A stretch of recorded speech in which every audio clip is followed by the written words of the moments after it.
Bonjour à toutes et à tous et bienvenue dans l'agriculture en question, votre émission de débat pour comprendre et s'interroger sur les méthodes du monde agricole. Aujourd'hui, le sujet de notre débat, ce sera le vin français et étranger aussi. Car oui, dans plusieurs pays d'Europe et notamment donc en France, le vin est presque devenu une institution.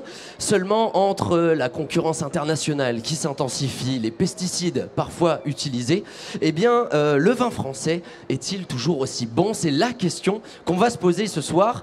Et pour aborder ce thème donc, dans notre débat, eh bien, je suis accompagné tout d'abord de Caroline Deschler. Caroline Deschler, oui, je l'ai bien prononcé. Hein. Bravo. Merci. Oui, donc Caroline Deschler, vous êtes sommelière indépendante et fondatrice de l'agence Mots et Vins. C'est bien ça?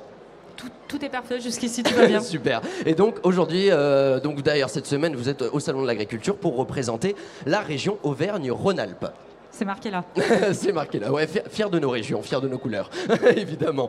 En face de vous, Cédric Carsenac, vous êtes vigneron indépendant également, dans votre exploitation familiale, donc c'est le domaine Carsenac, situé dans le Tarn. Exactement, tout à fait. Et oui, vous êtes quasiment autodidacte, hein, vous faites quasiment tout seul, vous. Bah, comme la plupart des cas particuliers, donc il faut tout savoir faire, de la vigne à la vente. Et présent au salon pour essayer de vendre aussi. Eh bien, merci d'être avec nous ce soir dans l'agriculture en question. À côté de vous, Cédric, il y a Alexis Vallet. Vous, en l'occurrence, vous venez d'Italie et plus précisément de la vallée d'Aoste. Et puis vous êtes aussi, vous êtes plutôt dans le commerce de différents produits agricoles, mais le vin également. Ouais, le vin, la grande partie de notre travail, évidemment. Et puis en face de vous, enfin, Philippe Munoz, vous êtes un ancien sommelier, vous, et puis vous êtes aussi, vous avez été du moins professeur en lycée agricole. Au lycée hôtelier, plus exactement. D'accord. J'enseignais la sommellerie. Ok. Et retraité depuis 2 ans. Eh ben, merci à vous quatre d'être parmi nous ce soir. Donc pour cette émission de débat, l'agriculture en question, on est en direct du studio du Siècle Vert, donc depuis le pavillon numéro 4 du Salon de l'Agriculture. Et on est parti pour un grand débat sur le vin français et étranger. L'agriculture en question, on peut le dire, ça commence maintenant.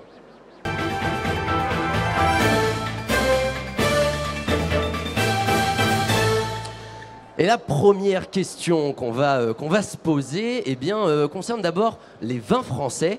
Alors le vin français, on le sait, voilà, on le disait tout à l'heure, c'est une institution, c'est extrêmement réputé. Mais aujourd'hui, est-ce que le vin français est toujours le meilleur ? C'est ça la question qu'on va se poser. Car oui, et même parmi les vins français, entre des vignobles bordelais, beaujolais ou encore du Languedoc-Roussillon ou même des vignes alsaciennes, quel est le meilleur vin français et surtout, est-ce que le vin français en général est toujours aussi bon? On va ensemble en débattre, mais juste avant, notre journaliste Yanis Darras a quelques éléments de réponse à nous apporter, Yanis. Eh bien Hugo, je suis un peu déçu de vous le dire, mais c'est une question qui est difficile à résoudre. Alors on va quand même essayer de dresser une petite liste de ces meilleurs vins français. Pour savoir, le premier classement a vu le jour il y a déjà plusieurs années, même plusieurs siècles, puisque c'était en 1855, lors de l'exposition universelle de Paris. C'était une demande d'ailleurs de Napoléon III. Alors ce classement en réalité ne concerne que les vins de Bordeaux, et notamment les vins rouges de Bordeaux, et plus spécifiquement ceux qui portent l'appellation Médoc. Alors, pour évaluer ces vins, on se basait justement sur le prix des grands vins de ces dernières décennies, mais également, et c'est plus étrange, sur la beauté des baptistes qui abritaient ces grands crus. Alors, au total, on compte 61 vins rouges qui apparaissent dans ce classement à travers différentes catégories. Les premiers grands prix, qui sont donc les mieux notés, sont aujourd'hui considérés d'ailleurs comme des vins d'exception à travers le monde, à l'image par exemple des maisons Château Aubryon, Margaux ou encore Latour. Et puis au fil du temps, on s'est aperçu que tout le monde, toutes les régions de France ont décidé aussi de créer des classements pour classer leurs vins. Mais attention, on ne se compare pas entre régions, et c'est bien là toute la spécificité en France, c'est que les vins ne veulent pas forcément être comparés à d'autres vins en France. Et oui, chacun a ses propres spécificités. Alors en fait, il ne reste qu'une seule personne pour décider, et bien c'est vous. Merci beaucoup Yanis Darras. Merci donc pour ces éclairages. Non, d'accord, pardon.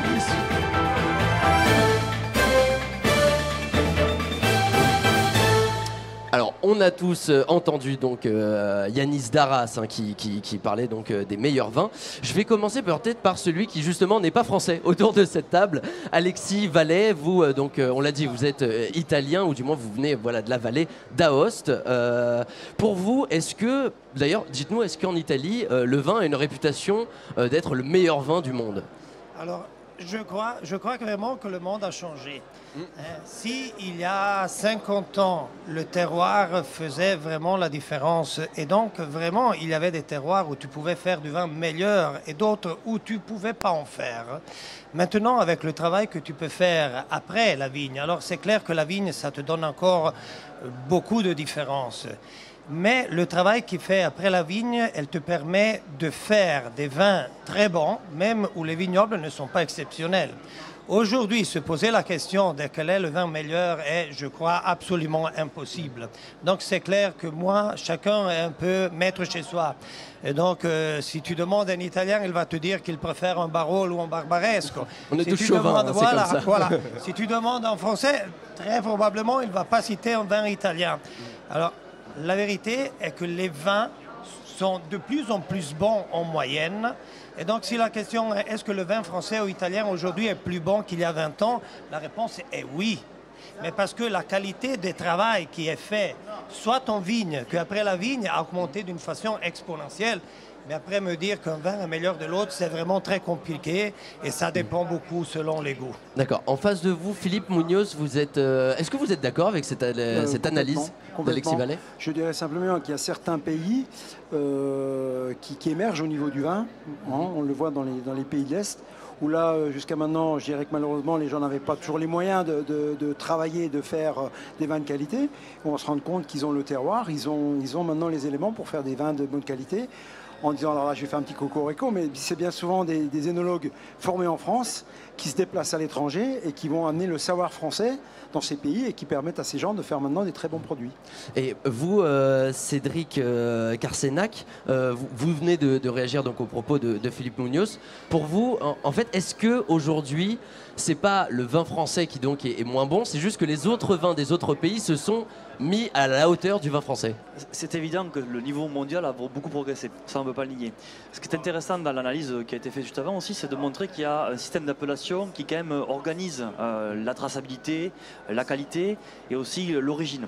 Et l'origine, c'est déjà le premier palier pour parler de qualité, parce qu'on va parler d'origine donc d'une région, d'un cépage, et ensuite d'un travail qui respecte à la fois le terroir, le vin, et qui l'amène au meilleur niveau en termes de qualité. On l'a bien expliqué, au niveau international, les systèmes de qualité sont en train d'évoluer, et beaucoup de monde nous copie sur le côté appellation, dénomination contrôlée. L'Europe d'ailleurs a fait un très gros travail à ce niveau-là. Et en effet, le travail à la fois technique de classification des terroirs, le travail technique des œnologues, souvent français, à la limite on peut dire Cocorico, la France a quand même bien formé, a permis en effet au vin mondial de beaucoup évoluer. Ce qui est plus important, je pense, pour le consommateur, au-delà de découvrir des vins de différents pays, de différentes régions, c'est d'apprécier justement ces différences. Parce que même au niveau français, on peut se rendre compte que les différences sont majeures d'une région à l'autre, de cépage à l'autre. Et de rentrer par la case cépage, c'est intéressant, mais de rentrer par la case région, à mon avis, c'est beaucoup plus intéressant. Parce qu'on va pouvoir aller beaucoup plus creuser dans le terroir, dans les diversités, qui même entre vignerons sont des fois majeures. Donc, alors, même dans une même région, un vigneron n'aura pas forcément... Tout à fait. C'est ce qui fait la richesse du vin et français et international, et c'est là notre plus grande force. À la limite, c'est un message cocorico parce qu'on a réussi quelque part à faire monter tout ça en puissance au niveau international. Ouais. Caroline Deschler, vous êtes d'accord aussi avec cette analyse, c'est-à-dire que le savoir-faire viticole français a permis d'améliorer le savoir-faire dans le monde? Ah bah bien sûr, oui, on s'est exporté un petit peu partout et puis on a des générations de vignerons maintenant qui eux aussi sont allés à l'extérieur, dans le Nouveau Monde, en Nouvelle-Zélande, en Australie, en Amérique du Sud, pour voir un petit peu comment on travaillait. Donc ils sont revenus aussi avec d'autres apprentissages et d'autres expériences. Oui, donc les Français ont à apprendre de... Alors les Français ont appris bien sûr, ont enseigné on va dire, mais ils ont eu aussi enfin le recul pour ressortir de chez eux, prendre un petit peu, voir ce que les autres pouvaient imaginer, et sont revenus en ayant appris d'autres choses, en ayant des idées peut-être parfois un petit peu plus modernes pour la viticulture, parce que c'est vrai que c'est un métier qui se transmet souvent de père en fils ou de père en fille. etc., de génération en génération. Et quelquefois, jusqu'à il y a 40 ans, 50 ans, on se contentait de reproduire ce que papa ou grand-papa faisait. Alors que là, on a des générations de vignerons qui se sont formés, qui ont vraiment fait des études, qui ont voyagé et qui reviennent avec l'esprit enrichi, avec plus de matières premières et l'envie d'essayer de nouvelles choses. Donc forcément, on s'améliore grâce à nous et on s'améliore grâce aux autres et au reste du monde aussi. Et puis ce que je voulais dire aussi, c'est que se dire quel vin est le meilleur, c'est toujours une question très compliquée parce que c'est subjectif. Et puis, par exemple, si je vous disais, Hugo, entre le comté de la Fruitière, de Lavigny, dans le Jura, et le Münster de Neuwirth ou je ne sais où en Alsace, lequel est le meilleur? On ne peut pas comparer, on est d'accord? Donc, comment comparer un vin avec un autre? On peut comparer au sein d'une même appellation, de différents millésimes, pourquoi pas en disant je préfère ce millésime-là, il est plus solaire, il est plus goulayant, etc. C'est une question de goût au final. Mais entre deux régions et pire encore entre deux pays, c'est quasi impossible. Et même moi, je vais vous dire un jour, un matin, que tel vin, il est meilleur que l'autre. Et 2 heures plus tard, j'aurais changé d'avis. Parce que le vin, c'est vivant. Et puis moi aussi. Donc voilà, c'est... Peut-être au-delà du goût, dans ce cas, dites-moi si vous voulez réagir à ça. Au-delà du goût, est-ce que c'est peut-être le savoir-faire, la manière de fabriquer aussi, française, qui n'est plus la meilleure non plus? Est-ce que déjà elle était reconnue avant? Alors, je pense que la technique a beaucoup changé, beaucoup évolué. En 50 ans, le monde du vin a été totalement métamorphosé. Tant sur la connaissance des terroirs, qui a beaucoup progressé, tant sur la technique de cave. Vous l'évoquiez tout à l'heure, clairement, en cave, il y a énormément de progrès qui ont été faits. Donc on peut aussi venir des fois gommer ou accentuer des effets du terroir. Et après, bien sûr, au niveau international, on voit bien que la multitude de découvertes de nouveaux terroirs, de nouveaux climats, de nouveaux cépages aussi qui sont en train d'arriver sur le marché, nous ont permis de révolutionner complètement la filière viticole. Aujourd'hui, on a remis vraiment le goût et le consommateur au centre du choix. Il a une variété de produits de diversité qui est majestueuse. Et on peut vraiment aller partout pour déguster tous les vins du monde. Enfin, à titre personnel, vous parlez de partir à l'étranger, c'est exactement ce que j'ai fait. Je suis parti en Australie, je suis parti en Californie, je suis parti au Chili. Et j'ai travaillé là-bas et ça nous a permis de voir autre chose. Alors, certes, j'ai appris des choses à mes collègues de ces pays, mais je pense qu'en retour, j'en ai beaucoup appris sur la façon dont la France a fait évoluer son monde viticole, tant en termes de technicité, tant en termes d'ouverture d'esprit. Et voilà, c'est comme ça qu'on s'enrichit, qu'on enrichit à la fois le monde viticole mondial, mais aussi au niveau local. Alexis Vallée, vous êtes d'accord avec ça? Non, je suis tout à fait d'accord, mais à nouveau... Auparavant, pour faire un vin exceptionnel, tu avais besoin de toute une série de choses qui existaient dans 2 places dans le monde, l'Italie et la France. Dans tous les autres pays du monde, il y avait quelque chose qui manquait. Il manquait soit le soleil, soit l'exposition, soit les capacités en cantine, soit la façon de le garder dans le débois. Il manquait le bois ou quelque chose comme ça. Aujourd'hui, tout cela a changé. Alors c'est clair que ce qu'on demande, mais en Italie, comme je crois on le demande en France, c'est plus d'avoir des vins qui sont exceptionnellement meilleurs des autres, parce que c'est plus possible. Parce que tous ces éléments qui étaient une chance de la nature, de quelque façon, ont été récupérés d'autre part. Mais c'est de raconter nos histoires d'une façon plus profonde. Et alors, c'est clair que la façon de présenter nos vins, nous, ça change énormément. Nous, on a récupéré toute une série d'anciens cépages qui n'étaient pas commerciales, du temps qu'on n'en avait pas besoin, et que maintenant, avec vous les avez valorisés. On a dû les récupérer, et là, maintenant, c'est la partie la plus intéressante du travail de nos viticulteurs. Voilà, c'est une évolution. Il y a plus de cépages autorisés à la vinification en Italie qu'en France. Ils sont plus riches sur le plan, attention, mot compliqué, ampélographique. Oui, je sais totalement ce que ça veut dire, absolument. Je suis un expert en ampélographie. C'est la science, la généalogie et la génétique des cépages, l'ampélographie. D'accord. Voilà. Eh bien, merci à vous 4 donc, pour nous avoir fait ces réponses. Pour l'instant, vous étiez relativement tous d'accord. Hein. Voilà, le vin, c'est une question de subjectivité au final. Hein. Donc c'est vrai que voilà, ça dépend des goûts de chacun. Ça dépend aussi, voilà, effectivement, de tout ce qu'il y a de nouveau maintenant dans la technique pour améliorer les vins. Merci à vous 4.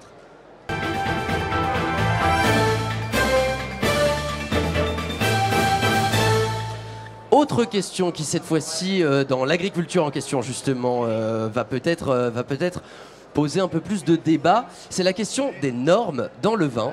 Et oui, les normes, y a-t-il trop de normes dans le vin français ou dans le vin italien ou dans le vin, peu importe, hein, si vous avez voyagé donc en Australie, au Chili ou peu importe. Y a-t-il trop de normes dans la fabrication, même dans la commercialisation ou aussi dans les appellations pour qualifier les vins. Et avant donc de mettre ce sujet sur la table et d'en débattre tous les 5, eh bien, on va se diriger vers Yanis Mehdi qui a quelques éléments de réponse, encore une fois, à nous apporter. La production de vin a chuté de près de 10% en 2019, mais toujours en tête, on retrouve le duo la France et l'Italie. Mais une année plus tôt, en 2018, la réglementation européenne a fait objet de clarification dans le domaine vitivinicole. Parmi les changements observés, la taille de caractère des mentions obligatoires ou les conditions d'indication de cépage, soit le type de plan de vigne et du millésime, l'année de récolte des raisins utilisés pour produire le vin. Mais en tout, on peut retrouver 9 mentions obligatoires, parmi elles le taux d'alcoolémie ou l'adresse et le nom du producteur, mais aussi les allergènes. En France, comme dans toute l'Europe d'ailleurs, l'étiquetage des vins est obligatoire et strictement encadré par la loi. À ce titre, l'étiquetage doit lui donner des informations précises et loyales sur le produit. Ainsi, pour commercialiser son vin en France ou en Europe, le producteur doit se conformer à des règles relatives à la présentation de l'étiquetage des vins. Merci beaucoup. Merci Yanis Mehdi pour cet éclairage donc, sur les normes dans le vin. Philippe Munoz, vous, dans le Jura, au cours de votre carrière de sommelier et même quand vous aviez travaillé avec des plus jeunes pour les former, est-ce que vous avez vu que les règles à propos du vin, de la fabrication ou de l'appellation se sont bridées au fur et à mesure du temps? Bridées, je dirais peut-être pas bridées, mais c'est vrai que c'est quand même relativement compliqué. Je veux dire, la lecture d'une étiquette, déjà les gens, on est tous très pressés maintenant et c'est vrai que vous prenez n'importe quelle personne dans le public, vous leur demandez sur l'étiquette, ils sont incapables de vous dire la différence entre un cépage et l'appellation, c'est pas toujours très très clair. Après bon, c'est vrai qu'il faut quand même des normes, mais je trouve que, je sais pas, j'y ai jamais réfléchi, mais trouver quelque chose d'un petit peu plus ludique, je veux dire trouver quelque chose qui soit un peu plus simple pour vraiment que les gens en 3 ou 4 mots puissent situer et pourquoi pas avoir un petit peu une image un petit peu du produit qui est dans la bouteille. C'est vrai que les allergènes, etc., pourquoi pas, mais je veux dire, pourquoi pas faire une généralité en disant, voilà, dans tous les vins, on est sûr de trouver ça, ça et ça, même si c'est pas vrai. Je veux dire, vous voyez ce que je veux dire, pour éviter cette lecture un petit peu rébarbative sur ce bout de papier qui a l'étiquette. D'accord. Vous, Caroline Deschler, vous qui avez donc votre agence Mots et Vins, vous faites aussi des dégustations, parfois avec des repas, donc, et vous conseillez donc les meilleurs vins pour ça. Pour vous, est-ce que vous l'avez vu dans le domaine de la restauration, les vins devenir de plus en plus régulés, de plus en plus catégorisés aussi? Non, je pense qu'au contraire, même s'il y a de plus en plus de normes, en fait, il y a aussi de plus en plus de liberté pour faire son vin quand on est vigneron. Et pour le sommelier, il y a de plus en plus de découvertes à faire et à présenter à nos clients. Donc moi, je trouve qu'il reste beaucoup de liberté dans le vin. Certes, il y a des définitions très précises pour tout ce qui est l'étiquetage et puis la réglementation, les précautions de santé, etc. etc. Mais je trouve qu'on a encore beaucoup de liberté d'expression et plus encore pour le vigneron. Moi, la seule chose qu'on a vu évoluer, bien sûr, c'est la consommation de vin avec les contrôles plus fréquents. Ça, c'est vrai qu'en restauration, c'est plus compliqué de vendre du vin maintenant. Vous êtes contrôlé fréquemment, c'est-à-dire ? Non, ce sont les conducteurs qui...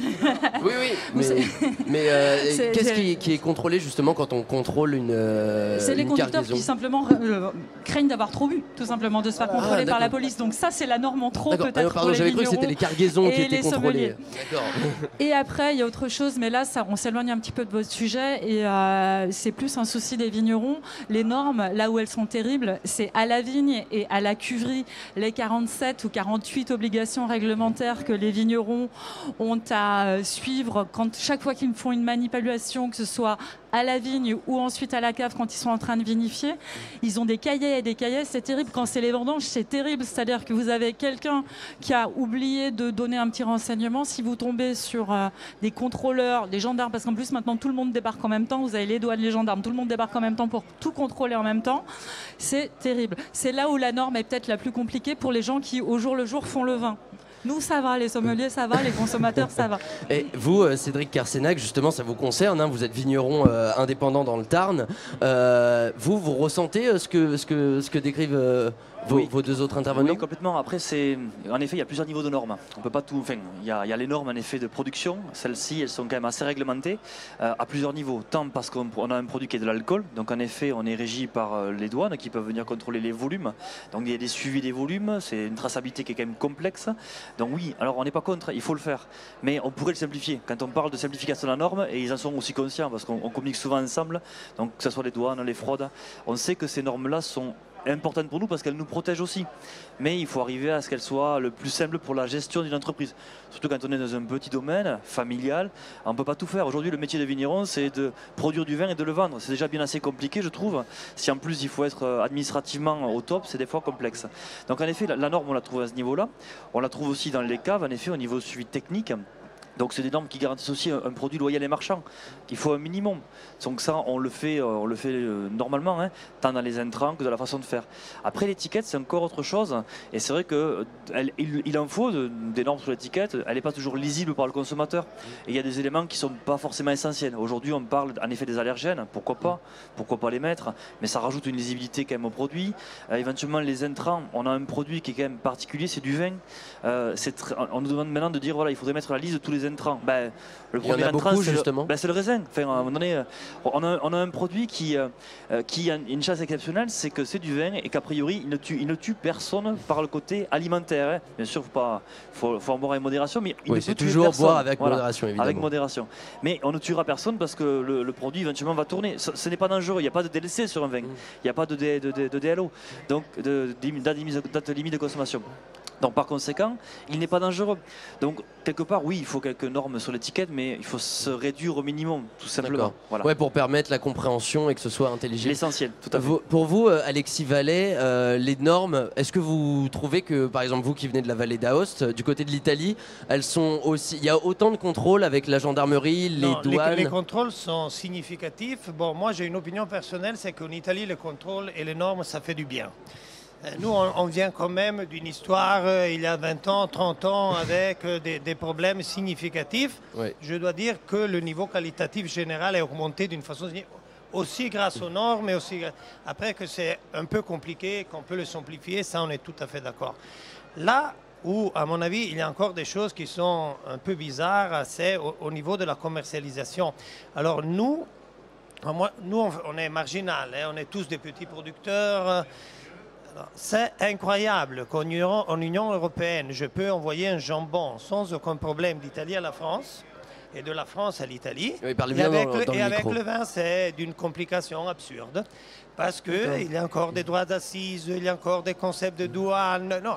Et c'est vraiment compliqué. Alors c'est clair que pour qui fait des centaines de milliers de bouteilles et après ils en vendent des centaines de bouteilles à l'étranger, c'est pas un problème. Mais aujourd'hui, c'est incroyablement plus compliqué de ramener du vin en France que pas n'importe quoi d'autre. Dans un système comme celui de l'Union européenne, oui, c'est assez ridicule. Où il y a justement la libre commercialisation, le libre-échange. Là-dessus, justement, la question, je vous la pose à tous les quatre. Est-ce que vous trouvez... Enfin, pourquoi, selon vous, aujourd'hui, il y a ces normes qui se sont installées principalement sur le vin? Parce que c'est un peu ce qu'on est en train de dire, c'est-à-dire que pour d'autres produits, il n'y a pas autant de normes, il n'y a pas autant de... C'est pas aussi complexe. Je pense que oui, Cédric Carsenac. Pardon, oui. La raison est peut-être aussi parce qu'on a un produit particulier qui est le vin. Et qu'en effet, c'est un alcool et que, bon, on sait qu'on a des lobbying très forts aussi contre l'alcool, tout simplement, quoi. Et donc, mais est-ce que c'est pareil avec du whisky ou du champagne? Oui, c'est les mêmes normes, c'est pareil, c'est la même chose. Ouais. Mais c'est vrai qu'il faut des fois sortir un peu de ce cadre-là et se dire que le vin, malgré tout, reste un produit culturel, patrimonial, en France comme en Italie, d'ailleurs dans beaucoup de pays du monde, et qu'on peut à ce titre le considérer un peu différemment. Alors, encore une fois, la modération, on en est tous conscients, il faut faire attention. Ah on peut considérer le vin modérément, enfin, voilà, différemment, mais on ne va pas en boire une bouteille. On ne peut pas le traiter de la même façon. Par rapport à toutes ces normes techniques et qui des fois un peu brouillent le message. Donc c'est vrai que s'il pouvait y avoir des évolutions, ça serait quand même très bien. Philippe Munoz, vous avez une réaction? Je voulais rajouter un petit peu, pour avoir fréquenté de la jeunesse, puisque j'ai fini dans l'enseignement, j'avais des jeunes de 16 à 20, 25 ans en BTS. Et je peux vous dire que malheureusement, le jeudi soir, parce que sur Poligny, c'est la soirée du jeudi soir, ils ne buvaient pas de vin. Je veux dire, ils consommaient absolument pas de vin. Et je trouve un peu regrettable qu'on fasse cette espèce d'amalgame entre l'alcool, certes, hein, comme on vient de dire. Il y a de l'alcool dans le vin, mais le côté vin, il y a un côté quand même ludique, un côté plaisir. Je veux dire, notre rôle, nous sommeliers, c'est d'accorder des mets avec. C'est pas de prendre une bouteille de vin au milieu de la table et puis de la, excusez-moi l'expression, mais de la siffler au goulot. Hein. Alors c'est ce que les jeunes font avec d'autres produits que je nommerai pas. Et je trouve ça chez nous en France un petit peu dommage. Moi, j'ai connu des clients étrangers qui m'ont dit, mais les Français, vous êtes fous. Vous tirez des balles avec cette histoire de normes, de loi, pardon, des balles dans le pied, quoi, en disant que le vin, c'est de l'alcool, sachant naturellement qu'il faut consommer avec modération, c'est évident. Hein, mais l'amalgame des deux, je trouve ça un peu dommage. Vous, Caroline Deschler, puisque vous êtes sommelière, est-ce que vous rejoignez Philippe sur son propos, c'est-à-dire que effectivement le vin, voilà, c'est pour apporter des saveurs, c'est pas vraiment un alcool qui peut être considéré comme les autres alcools? Alors, il ne faut pas de fausse pudeur là-dessus. Moi, c'est vrai que souvent, je fais des animations et les gens me disent, oh là là, mais il y a quoi dans le vin? On me parle des pesticides, on me parle du soufre, etc., etc. Et je leur dis, mais attendez, c'est quoi le produit le plus dangereux dans le vin? Alors ils me regardent comme ça, ils me sortent des trucs, des mots compliqués. Le produit le plus dangereux dans le vin, c'est l'alcool. Donc pas de fausse pudeur. Dans le vin, il y a de l'alcool. Point barre. C'est tout. Après, c'est un alcool, effectivement, qui a une place à part dans notre culture, c'est certain. C'est pas le plus toxique des alcools. Même, on va dire, chimiquement et physiologiquement, l'alcool du vin est moins pire, si j'ose dire, qu'un alcool fort, qu'un spiritueux. Donc voilà, il faut pas de pause. Je pense que le souci, c'est quand on commence à se dire oui mais le vin c'est pas pareil, etc. C'est de l'alcool, donc il faut juste apprendre à le consommer. Cet enseignement-là, il peut aller de pair avec notre culture vitivinicole.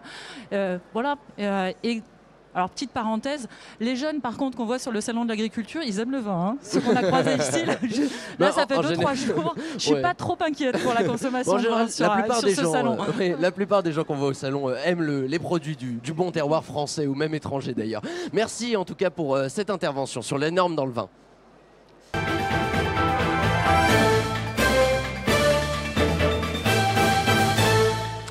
On a parlé donc de la qualité du vin dans l'agriculture en question ici sur le plateau du Siècle Vert au pavillon 4 du Salon de l'Agriculture. On a parlé également des normes. Maintenant parlons de la concurrence avec les pays étrangers. Ce n'est pas pour vous viser personnellement, hein, Alexis Vallée évidemment. Et oui, c'est vrai que les exportations françaises des vins et des spiritueux ont atteint un niveau exceptionnel en 2019. Pour l'année 2019, elles sont montées jusqu'à 14 milliards d'euros, soit une hausse donc de 5,9% en seulement un an. C'est un chiffre énorme, des chiffres qui pourtant peuvent paraître trompe-l'œil selon la Fédération des exportateurs de vins et de spiritueux, car en fait depuis la mi-octobre, les ventes baissent aux États-Unis, et donc ce n'est pas forcément les ventes de vin en France qui augmentent, c'est plus les ventes dans d'autres pays qui peuvent effectivement baisser. Et puis le marché chinois a été impacté, on le sait, ces derniers temps par le coronavirus, donc effectivement on peut penser que ça peut impacter la production et puis la vente également. Et d'ailleurs pour évoquer ça et pour apporter plus de précision là-dedans, c'est Alban Gamet de Saint-Germain qui cette fois-ci vient nous parler de la concurrence des vins étrangers.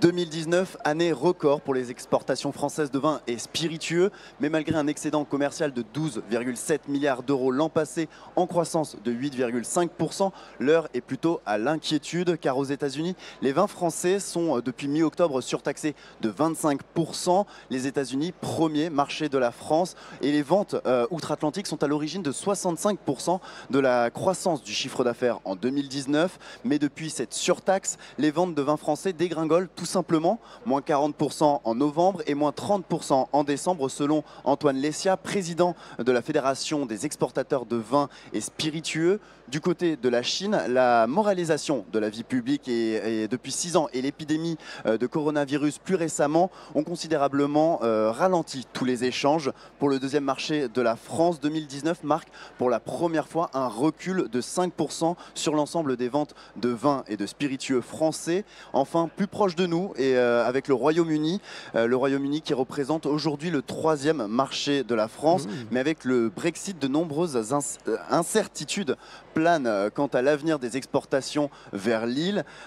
Et en ce qui concerne l'importation, les vins issus du Nouveau Monde, comme l'Argentine, le Chili, l'Afrique du Sud et l'Australie, sont de plus en plus la cote. Alors si le vin français ces derniers temps ne voit pas trop la vie en rose, il y a malgré tout une bonne nouvelle et elle provient du Japon. Le pays a décidé de supprimer les taxes sur les vins et spiritueux français. Résultat, un bond de 16% des ventes de champagne et de 10% des vins.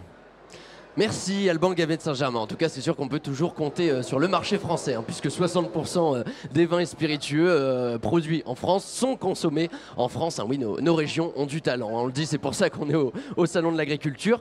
Après cette intervention d'Alban Gavet de Saint-Germain, je voudrais commencer tout d'abord par vous, Alexis Vallet. La concurrence des vins étrangers. Alors, un peu avant l'émission, nous parlions tous les deux, et vous me disiez plutôt que c'est aussi, en France, il y a un côté un peu protectionniste, très chauvin sur le vin.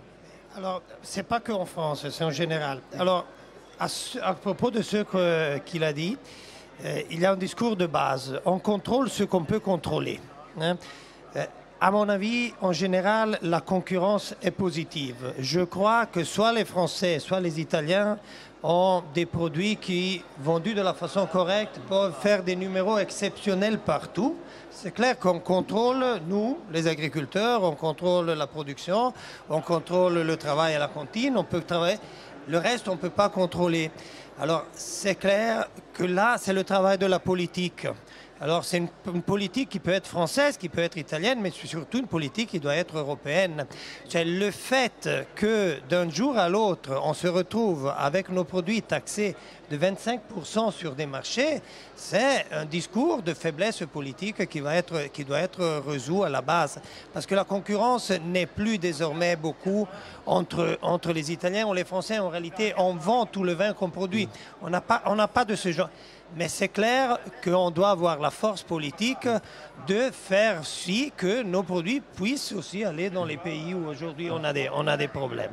Cédric Carsenac, vous qui êtes justement vigneron, est-ce que ce soit vous ou d'autres vignerons que vous connaissez dans votre entourage, est-ce que vous avez remarqué cet impact justement des nouvelles taxes instaurées sur les vins français? Alors c'est un résultat direct. Enfin, oui. Pour le coup, 2020, on est en mode un peu crise. Si on prend le schéma aujourd'hui, la consommation sur le territoire français est plutôt en diminution, ça c'est relativement clair. Si on prend au niveau mondial, elle a arrêté de croître, mais elle continue quand même à progresser légèrement. Donc voilà, la progression après des volumes, elle est constante avec des années qui sont assez faibles. Donc a priori, les indicateurs seraient plutôt au vert pour dire bon, mais il faut exporter, parce qu'en France c'est un peu bouché, donc il faut exporter. Donc pour pouvoir exporter, en effet, pour pouvoir rentrer sur le pays. La Chine, on vient d'en parler, on espère bien sûr que c'est que provisoire, parce que là le marché est fermé. Ils ont reporté d'ailleurs le salon international, donc c'est pas pour rien. C'est quand même un endroit où c'est que se faisaient des échanges mondiaux, dont la Chine. Les États-Unis, la taxe, on pensait qu'elle nous affecterait moins. Clairement, elle nous affecte directement. Mais c'est pas tant la taxe, je pense, qui nous fait mal, c'est la communication qui en est faite derrière. Parce que les régions, malgré tout, continuent de rentrer du vin là-bas. Le prix est monté, mais ça ne nous positionne pas hors du marché non plus. Malgré tout, la consommation a beaucoup baissé. Donc il y a ce côté très patriotisme aussi, plus dans le message à mon avis que dans la taxe. Après, on a c'est plus le message plutôt que l'impact économique. Les deux jouent, mais je pense que le message est important. Après, il y a des pays en effet qui sont positifs. Vous avez évoqué le Japon, mais il n'y a pas que le Japon. Le Canada, où on voit qu'avec les accords internationaux, on a réussi à rentrer beaucoup plus de ventes. Je crois que c'est de l'ordre de 10% sur de progression. Donc très intéressant. La France et je pense l'Europe en général, les pays du vin européen doivent en effet avoir une stratégie d'exportation cohérente, tant entre nous que vers l'export. Et pour ça, il faut des accords. Et ce qu'on ne peut pas supporter, en effet, c'est que le vin et l'agriculture en général, parce que l'agriculture est visée pareil, soit la variable d'ajustement des accords commerciaux. C'est souvent le cas, et le vin souvent en premier, parce qu'on est l'image de la France, et donc si on peut taxer un petit peu et nous toucher, c'est très négatif, et donc c'est ce qu'a fait un petit peu Trump aujourd'hui. J'espère vraiment que ça va se débloquer, parce qu'on a aussi besoin d'avoir des perspectives au niveau commercial demain. Caroline Deschler, vous l'avez senti dans le milieu de la restauration, l'augmentation de prix de certains vins, même parfois simplement en regardant aussi chez des sommeliers parfois qui ne sont pas en France, qui achètent des vins français. Est-ce que le prix des bouteilles a augmenté également? Ça augmente, mais très honnêtement, c'est vrai que sur le prix, par exemple, des vins aux États-Unis, la taxe qu'on évoque, elle ne s'applique pas sur le prix total de la bouteille, puisqu'ensuite il y a des taxes locales. Donc en fait, ça change pour chaque État. Ah oui, dans chaque État Donc des États-Unis, c'est pas la même. aussi flagrant que ça. Si ça augmente de 1 ou 2 ou 3 $, c'est pas la fin du monde non plus. Donc effectivement, il y a quelque chose de négatif qui s'est enclenché, qui est au-delà du changement de prix. Parce qu'en plus, il faut dire une chose, c'est que les Américains sont habitués à payer le vin cher. Aux États-Unis, si vous payez une bouteille moins de 30 $, c'est que c'est pas du bon vin. Donc les Américains ont l'habitude de dépenser de l'argent pour acheter du vin. Voilà. Donc ça, c'est déjà un public qui peut acheter. C'est déjà un public qui est prêt effectivement à dépenser un peu plus que le français en général pour s'acheter une belle bouteille de vin. Moi, j'aime bien essayer de voir les choses positives dans tout ça. C'est que si on regarde les vins français ces derniers temps, la qualité s'est améliorée certes, mais les prix ont aussi beaucoup augmenté. Ça a commencé un petit peu dans le Bordelais. Là, c'est beaucoup d'inflation du côté de la Bourgogne. Le Jura, où j'ai grandi, mon Dieu. Bon, on en parlera après avec Philippe. Il aura sûrement des choses à dire là-dessus. A augmenté également. Et il y a un tout petit danger là-dessus, c'est qu'on a des jeunes consommateurs qui viennent au vin maintenant. Très franchement, je vois des gens de 20 ans, de 25 ans sur les salons qui posent des questions, qui demandent quel cépage, qui posent des questions sur les vinifications et qui ne sont pas nécessairement destinés à devenir vignerons ou œnologues, mais qui, par curiosité, comme la gastronomie, vont demander comment c'est fait. Et ces gens-là s'intéressent au vin. Simplement, ces gens-là, ils n'ont pas les moyens d'acheter des bouteilles au-delà de 10 €. Ouais. Hein, il faut être un petit peu raisonnable. 10 €, c'est déjà beaucoup pour plein de gens. Ouais. Et le fait qu'on vende un peu moins bien à l'extérieur, ou d'un coup qu'on se dise oulala, c'est vrai que si on doit se rabattre sur le marché intérieur, c'est trop cher, ça va peut-être amener à se poser 2-3 questions aussi. Il y a un moment, il faut trouver le juste milieu. Vous, Philippe Munoz, quand on parlait donc du Jura, Caroline évoquait le Jura, aussi la question qu'on peut se poser, c'est est-ce que le prix des vins français sur le marché intérieur ont augmenté parce qu'aussi ces derniers temps, le climat n'a pas été au beau fixe pour la culture du vin? Oui, alors c'est vrai qu'il y a le phénomène millésime qui joue quand même un petit peu. Enfin, je vais parler de ma région, mais dans le Jura, ça fait quand même 3 années où on a un petit peu de gel, on a pas mal de soucis. Et c'est vrai qu'il n'y a pratiquement pas de réserve au niveau des vins. Et les gens, lorsque vous avez une grosse demande, automatiquement, les prix augmentent.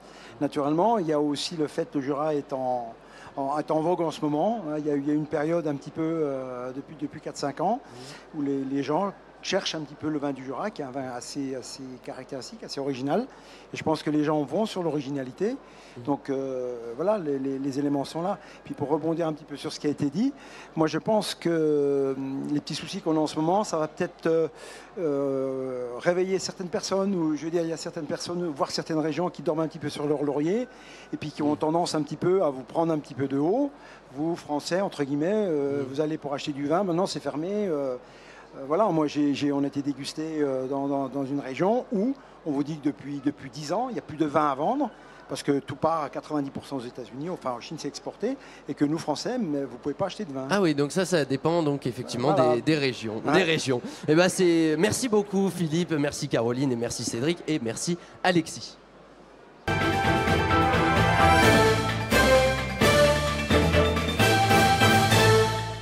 La toute dernière partie de l'agriculture en question. On est encore ensemble pour une petite quinzaine de minutes, toujours en direct, donc depuis le pavillon 4 sur le plateau du Siècle Vert. D'ailleurs, n'hésitez pas non plus à réagir à l'émission. Voilà, si vous voulez réagir aux propos de nos 4 intervenants sur Facebook, Twitter ou Instagram avec le hashtag Siècle Vert. N'hésitez pas non plus à réagir dans les commentaires sur YouTube, puisque oui, on est en live sur YouTube et sur Facebook.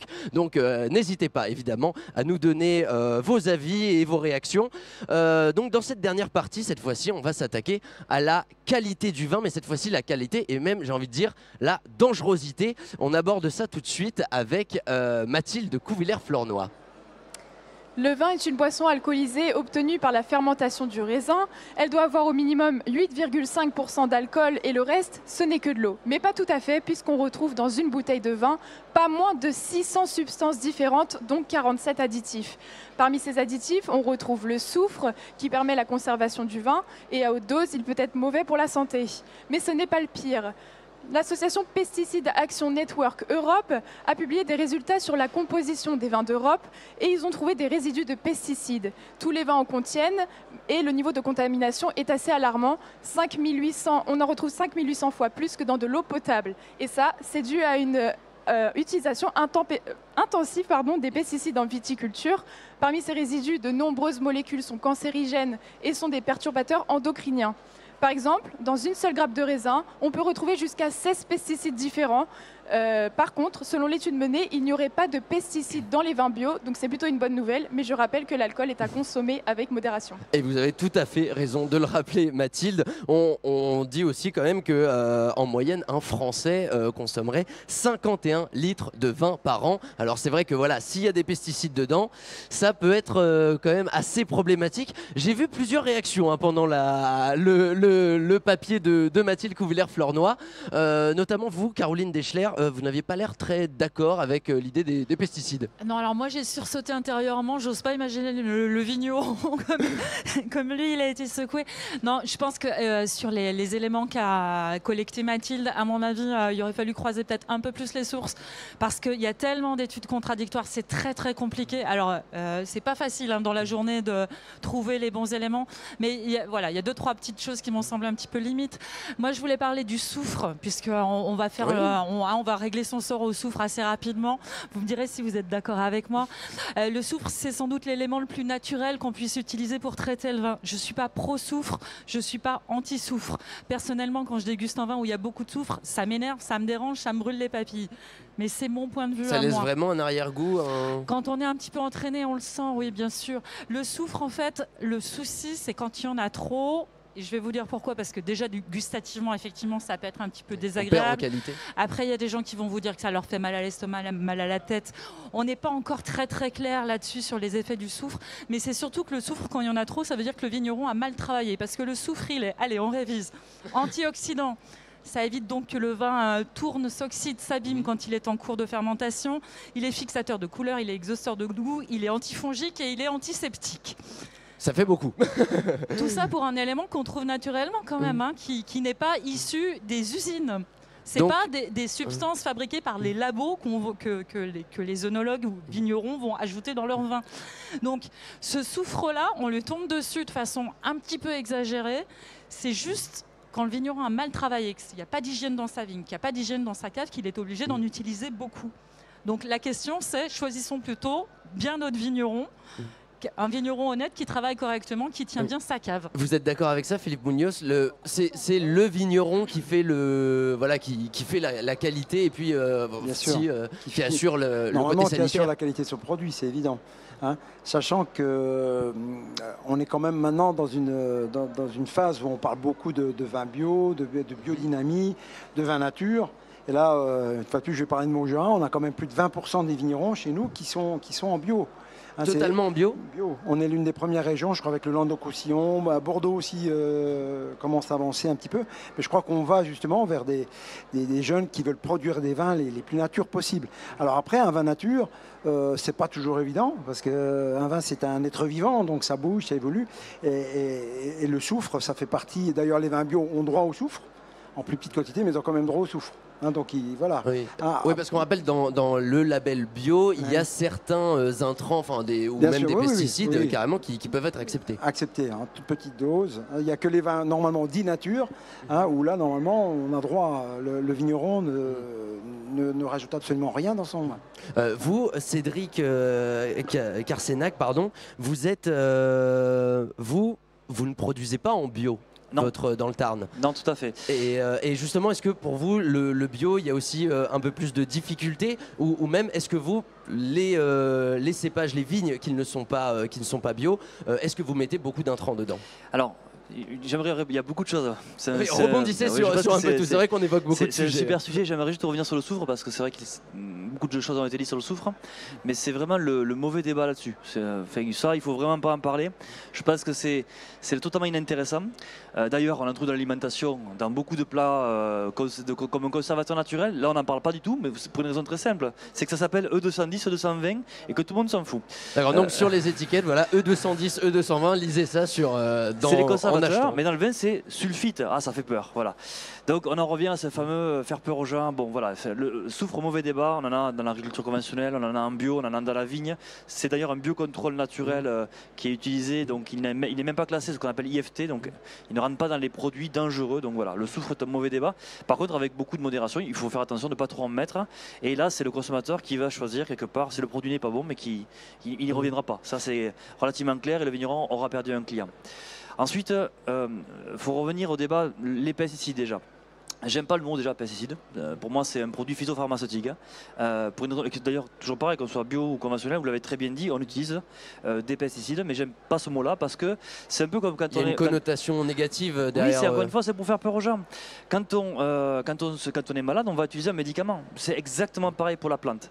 Et ce qu'il faut rappeler, c'est que la France, c'est une des agricultures les plus durables au monde. Et ça, c'est pas moi qui le dis, c'est prouvé, c'est écrit, c'est argumenté, c'est chiffré. Donc par conséquent, on peut être fier de ce qu'on fait. Manger aujourd'hui en France et boire du vin français, on n'en meurt pas, quoi. Enfin, au contraire, on a progressé en espérance de vie grâce à ça. Bon, le vin avec modération, toujours. Mais encore une fois, il faut être fier de ce qu'on fait. Alors si je prends mon exemple à moi, en effet, je ne suis pas un bio. Je me pose des questions, pourquoi j'y vais pas. Je suis dans une démarche qui est la démarche HVE, donc haute valeur environnementale. Et je suis dans c'est le stade intermédiaire, c'est ça? Alors, il y a plein de stades qui existent, mais je suis dans un autre groupe qui s'appelle Ecophyto. Ecophyto, ça a été fait sous le Grenelle de l'environnement il y a quelques années. Donc je suis ce qu'on appelle une ferme défi. Donc ce qu'on fait chez moi, on va expérimenter de nouvelles techniques pour réduire les intrants.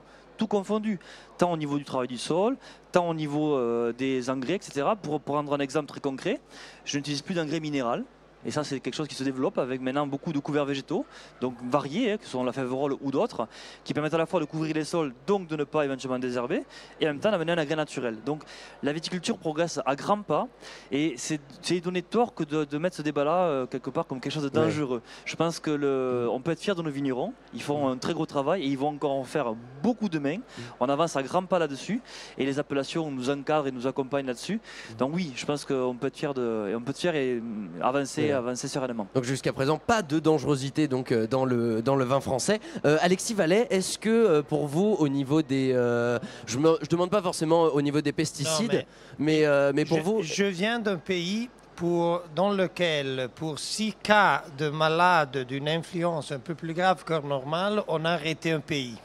Nous, on a arrêté, on fait plus de matchs de football, oui. on ne fait plus rien. Alors, vous parlez du coronavirus en l'occurrence, oui, mais qui est actuellement dans le nord de l'Italie. Ça, c'est pour dire que je comprends et je suis tout à fait d'accord avec ce qu'il dit, mais ce discours, c'est un discours avec lequel on aura à faire tous. Et donc, il faudra faire de l'éducation, soit au niveau de la production qu'au niveau de la consommation. Parce que alors, je vous fais un exemple. En Vallée d'Aoste, on ne peut pas faire de bio. On ne peut pas faire de bio parce que nos vignobles sont trop petits. C'est une région assez montagneuse. Oui, elles sont trop petites, donc ils sont trop mêlés. Et donc toi, tu ne peux pas te faire une sorte de protection suffisante. Tu ne peux pas faire de bio. Comme quoi, on a une chance significative, c'est-à-dire notre climat est très sec. Donc, par exemple, toute une série de traitements que d'autre part sont nécessaires, chez nous, on ne peut pas le faire. Alors, cela sera une différence pour le futur. Alors, telle qu'elle était une fois la différence entre des territoires qui étaient voqués à la viticulture d'un certain genre, parce qu'il avait les vignobles, les caves et tout cela, probablement dans le futur, il y aura une niche qui se développera dans des places où il y aura de la chance, où tu pourras utiliser moins nous on les appelle phytopharmacie, c'est la même chose, plutôt que d'autres. Cela, c'est quelque chose qu'on devra en discuter, c'est quelque chose qu'on devra faire de la production probablement différente et de la communication vers nos consommateurs. Ouais, mais ça va arriver oui. Parce que comme ils réagissent un jour on va se réveiller en disant que quelque chose va nous tuer et eux ils imagineront que tout le monde va nous tuer. c'est clair qu'il faut faire de l'éducation correcte, il faut ne pas faire de bêtises, parce que dans l'histoire, on a fait des bêtises. Et bon, il faut être clair que la santé de nos consommateurs est la première des choses, mais il faut y travailler d'une façon sérieuse. Oui, évidemment, il peut toujours y avoir des soucis dans la production, mais globalement, le vin donc n'est pas, vous avez tous l'air d'accord là-dessus, n'est pas dangereux donc pour la santé. Mais selon vous, en fait, qu'est-ce qui explique qu'aujourd'hui il y a des cercles d'influence ou des associations qui combattent justement à toujours dénoncer le côté pesticide, le côté intrant? Comment ça se fait selon vous, Cédric Carsenac? Je pense que c'est un peu plus compliqué que ça. On est dans une société, et c'est pas que pour l'agriculture, où le faire peur fait vendre. Et donc il faut faire peur aux gens pour vendre autre chose éventuellement à côté. Et je pense que si on creuse un petit peu, on se rend compte d'ailleurs que c'est pas forcément ce qu'on croit qui va être vendu derrière. Parce que tout n'est pas forcément bien dans toute l'industrie qu'on peut imaginer. Donc je pense que c'est rassurer le plus dur, donc rassurer les gens. Alors on le fait à notre niveau, on essaye. Moi par exemple je suis une ferme ouverte, c'est-à-dire que quand on vient chez moi, on peut visiter tout. On peut visiter le domaine. Tout le domaine de A à Z. J'ai rien à cacher, bien au contraire, j'explique. On va dans les vignes, on va dans la cave, on va poser des questions, on va regarder le sol. J'ai même une petite bêche et on commence à creuser, on regarde les vers, on regarde comment se compose la vie du sol, on regarde les insectes. Enfin, c'est un métier, on est vraiment on est passionné par ce qu'on fait et on le vit tous les jours. Alors quand on prend ce fameux agribashing, vitibashing, je sais pas comment on c'est un pourrait peu de ça l'appeler. dont on parle en fait. C'est vraiment très frustrant. Donc moi j'ai rien trouvé de mieux que d'ouvrir et de dire venez me voir. Donc on reçoit des bus, on reçoit des groupes et on leur montre la réalité. On n'a rien à cacher, mais vraiment rien à cacher. Et j'en convainc quelques-uns parce qu'ils repartent convaincus qu'on on fait un beau métier et en plus ils repartent avec du gaillac, donc on est content. Mais voilà, on arrive à en convaincre quelques-uns, mais ça devrait être obligatoire, on devrait tous le faire. Donc oui, il faut communiquer, il faut positiver et pas toujours être négatif. Un dernier élément rapidement, Philippe et Caroline, est-ce que aussi ce surplus peut-être d'écologie, ou du moins qu'on voudrait faire sur le vin, est-ce que ça vise aussi à augmenter les prix après ? Alors, ça peut mécaniquement augmenter les prix parce qu'effectivement, quand vous êtes en bio, vous avez un certain nombre de manipulations supplémentaires à faire, un peu plus de travail. Il faut plus d'humains aussi, puisque ce que les produits ne font pas, il faut que ce soit les hommes qui le font. Donc, ça peut faire augmenter les prix, mais ça ne vise pas à augmenter les prix. On va dire que c'est une conséquence c'est pas une stratégie, mécanique. On peut aussi considérer que ça crée de l'emploi, si vous voulez, si on veut être positif, encore une fois. Voilà. Donc, et puis en plus, ça fait revivre certains métiers aussi, les chevaux, le dressage de chevaux pour labourer les vignes, donc pourquoi pas.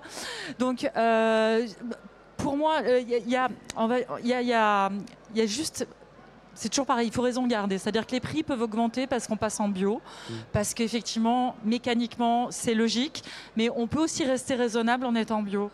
Ou nature, ou biodynamique, etc. Il y avait déjà, Philippe, vous, quand vous étiez sommelier, ces considérations écologiques, il y avait déjà autant qu'aujourd'hui? Je trouve que c'est assez récent quand même, je veux dire. Hein. On a toujours connu des précurseurs, un vigneron qui sortait du lot et qui faisait quelque chose d'un petit peu extraordinaire. Mais voilà, la seule chose que je pourrais rajouter, c'est que le fait d'être en nature ou bio, c'est qu'on prend un certain risque quand même, puisqu'on ne traite pas. Je veux dire, sur les années vraiment mauvaises, on peut avoir pas mal de pertes, ce qui fait que si on a des petits rendements, à un moment donné, il y a peut-être les prix qui sont obligés d'être un petit peu augmentés. Voilà. D'accord.